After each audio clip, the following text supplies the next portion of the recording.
Ngayong araw ay ginulat tayo ng isang magandang balita. Habang nagsuscroll ako sa Facebook, nadaanan ko ang isang post ni Ariel ang Sagod. Oo, siya mismo ang gumanap bilang lalaking sinamahan ni Nenita sa teleserye ni Sir Paul. Laking gulat ko nang makita ko na shinare pala ni Ariel ang isa sa mga video ko sa YouTube na may pamagat na prank lang lahat ni Sir Paul ang pagsama ni Nenita sa lalaki. Mylon at Russell may mensahe kay Ariel. Simpleng pag-share lang ito, pero para sa isang tulad kong nagsisimula pa lang sa YouTube, napakalaking bagay na ito. Mas lalo akong natuwa dahil nilagyan pa niya ng caption na, "Watch this video guys, from YouTube, upload by Summary TV." Kaya pala napapansin kong patuloy pa rin sa pagtaas ang views ng video na ito, shinare na pala ni Sir Ariel ang Sagod mismo. Dahil curious ako, binisita ko muli ang kanyang Facebook profile. Dati ay may 3,000 followers lang siya, pero laking gulat ko nang makita kung umakyat na ito sa 15,000 followers. Congratulations, Sir Ariel! Ang bilis talaga ng pag-angat ng iyong social media presence. At hindi lang yan, doon ko rin nadiskubre na gumawa na rin pala siya ng sariling YouTube channel. Bago pa lang ito, at ang pangalan ng kanyang channel ay Ka-Aktor Vlog. Bagay na pangalan para kay Ariel na talagang mahusay umarte, daig pa si Tanggol, biro lang. Sa ngayon, mayroon na siyang 8,130 subscribers at 8 videos na na-upload sa kanyang channel. Kaya naman iniimbitahan ko kayong lahat na suportahan si Sir Ariel ang Sagod sa kanyang bagong journey bilang isang content creator. Hindi lang sa Facebook, kundi pati na rin sa kanyang YouTube channel. Tulad ng ginawa niyang simpleng pag-share ng aking video, ipakita rin natin ang suporta sa kanya, dahil ang bawat like, share, at comment ay mahalaga para sa isang vlogger na may pusong magbigay inspirasyon at aliw sa kanyang audience. Maliban kay Ariel ang Sagod aka Ka-Aktor Vlog, suportahan din natin ang YouTube channel ni Sir Onyot, Ma'am Aya, at Ching na may pangalang Onyot Team Vines. Isa rin silang mga katutubong vloggers na kabilang sa tribo ni Edito at Nanay Lorna. Maliban sa kanilang mga nakaaaliw na content, naging isa rin sila sa mga nagbigay ng update at impormasyon tungkol sa isyu ng pagkakawala ni Nenita, na sinasabing sumama sa isang lalaki. Nasa huli, nalaman nating isa lamang pala itong bahagi ng isang teleserye na ginawa ni Sir Paul. Samantala, tuloy na ang pagka-college nina Irene at Dolly, at ngayong araw ay mag-i-entrance exam na sila.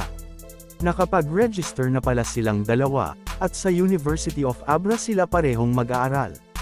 Sana ay makapasa silang pareho sa entrance exam para tuloy-tuloy na ang kanilang pagpasok sa kolehiyo. Mula sa bahay ni Tita PB Love, medyo may kalayuan ng University of Abra, halos 1 oras ang biyahe sakay ng tricycle.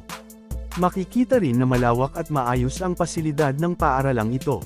At oo, ito pala ang main campus ng University of Abra, kung saan magsisimula ang bagong kabanata sa buhay nina Irene at Dolly. Grabe, guys, isa na namang nakaka-inspire na kwento ang hatid natin ngayon. Sina Irene at Dolly, dalawang batang matagal nang nangangarap makapag-college, ay tuloy na ang pagpasok sa kolehiyo. Oo, tama ang narinig nyo, mag-e-entrance exam na sila at officially college-bound na. Alam natin kung gaano kahirap ang buhay para sa kanila, pero dahil sa walang sawang suporta ng PB team, at sa napakabuting puso ni Tita PB Love na siyang magiging sponsor sa buong pag-aaral nila, mula umpisa hanggang makatapos, nagkaroon sila ng pag-asang dati ay parang malabo pa. Irene, Dolly, good luck sa inyo. Ito na ang simula ng panibagong kabanata sa buhay nyo. Panibagong laban, panibagong pangarap na unti-unti nyong maaabot. Hindi man madali ang magiging journey, pero tandaan ninyo, hindi kayo nag-iisa. Andito ang buong PB community, andito si Tita PB Love, andito kaming lahat na sumusuporta at naniniwala sa inyo. Kaya kapit lang, tiwala lang, at higit sa lahat, never give up. Dahil gaya ng sabi nila, mahirap man ang simula, masarap ang tagumpay. Proud kami sa inyo, go, scholars! Dahil nandito na rin tayo, pag-usapan ang status ng YouTube channel ni Tita PB Love. Alam mo ba na ginawa ni Tita PB Love ang kanyang channel noong February 3, 2023? Pero ang nakakatuwa dito, ayon mismo sa kanya sa isa sa kanyang mga live videos, ay hindi talaga niya plano gumawa ng YouTube channel. Wala daw ito sa isip niya noong una, dahil kilala naman natin si tita, napaka-generous, at ang mga tulong na ibinibigay niya ay galing sa sarili niyang bulsa, pinaghirapan, at hindi galing sa camera o sa views. Ilan sa mga natulungan na niya ay sina Buddy Dai, Irene, Marjorie, Erna, at kamakailan na ay si Dolly. Lahat yan, sinusuportahan niya kahit noon pa man, kahit wala pa siyang sariling YouTube channel. Ayon sa kanya, sina Sir Paul mismo ang nagsabi sa kanya na subukan ang YouTube, para naman daw may updates ang mga sumusubaybay sa kwento ng Marias ng Abra, ang mga scholar ni tita. At bilang taong may malasakit, sumang-ayon si tita. Kaya ayon, nagsimula na rin siyang mag-upload. Para sa mga matagal ng viewer ni Sir Paul, alam na alam natin na noon pa lang ay tumutulong na si Tita PB Love. Wala pa siyang YouTube channel noon, pero kapag may nakita siyang tao na kailangan ng tulong sa vlog, talagang bumibitaw siya ng malalaking halaga. Hindi yung tipong maliit na ambag lang, talagang bongga kung tumulong si tita. Ngayon, tignan naman natin ang performance ng kanyang YouTube channel. Sa ngayon, nakapag-upload na si Tita PB Love ng 615 videos.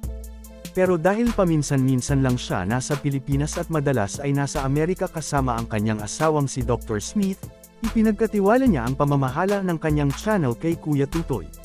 Si Kuya Tutoy ay isa sa mga pinagkakatiwalaan ni Tita sa Abra. Siya ang taga-hatid at sundo ng mga scholars at tumutulong din bilang gabay nila sa araw-araw. Kaya kahit nasa malayo si Tita, tuloy pa rin ang update sa buhay ng mga scholars na sinusuportahan natin. Pagdating naman sa statistics, impressive ang performance ng channel ni Tita. Sa ngayon, meron na siyang mahigit 30 million total video views. May 191,000 subscribers. At nadidagdagan ng halos 6,000 subscribers bawat buwan. Hindi lang yan, kada buwan nakakakuha ang channel niya ng halos 20 million views. Isipin mo yan, ang laking engagement ng channel, at talagang maraming sumusubaybay sa mga updates tungkol sa scholars.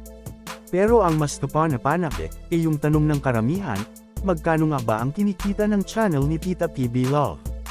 Ayon sa latest analytics ng channel ni Tita PB Love, hindi biro ang kita nito kada araw, linggo, at buwan.